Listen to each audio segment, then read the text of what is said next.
अभी एलोपैथ और आयुर्वेद पर संघर्ष मचा हुआ है।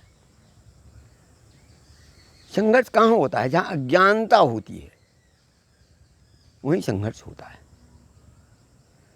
पूरे ब्रह्मांड के रचयिता एक ही भगवान, एक ही ईश्वर है, ब्रह्म। वह अनंत है, उनका ज्ञान अनंत है। वह भिन्न भिन्न समय में भिन्न भिन्न ज्ञानों को भिन्न भिन्न व्यक्तियों के द्वारा प्रकट करते हैं। वह समय के अनुकूल होता है।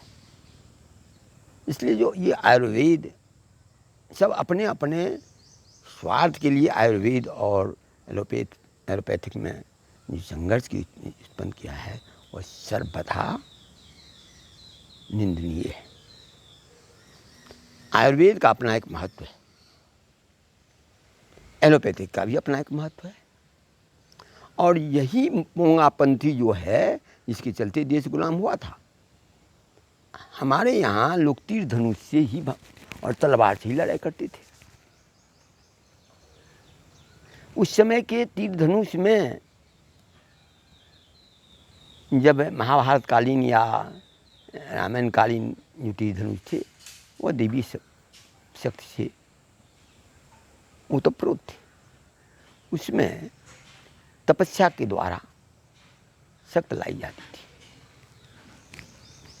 और यही जब कलयुग हो गया, तीर धनुष तलवार से लोग लड़ाई करते रह गए और बाहर में तोप का आविष्कार हो गया। उस समय यहाँ के लोग यदि तीर धनुष के बाद तोप की तरफ भी बढ़ते तो आज भारतवर्ष गुलाम नहीं होता। ठीक ऐसे आयुर्वेद हैं। आयुर्वेदिक की आंतरिक दृष्टि किसी को नहीं है, योग की आंतरिक दृष्टि किसी को नहीं है। बड़े कोई योगी बने, कोई आयुर्वेदाचार्य बने, क्योंकि आयुर्वेद को देखिए तो पहले ब्रह्म से ही चला है। वहाँ तो किसी कोई अप्रोच नहीं है। हाँ, तब कुछ वनस्पति इत्यादि का ये करके उपयोग करते हैं, उसका उपयोग होता है, लाभकारी होता है। इसलिए उस पर विवाद अनुचित है। एलोपैथ का अपना एक सिद्धांत है, आयुर्वेद का अपना एक सिद्धांत है। आयुर्वेद ब्रह्म से चल करके इसमें स्थूल जगत तक आया है। और यह एलोपैथ जो है वह छोटे इंग्रेडिएंट्स को पकड़ करके अपना वो ब्रह्म की ओर बढ़ रहा है। इसमें भी विशालता आती चली जा रही है। वह अभी रिसर्च के स्टेज में है, वो भी एक समय पर अपने पूर्णता को पाएगा।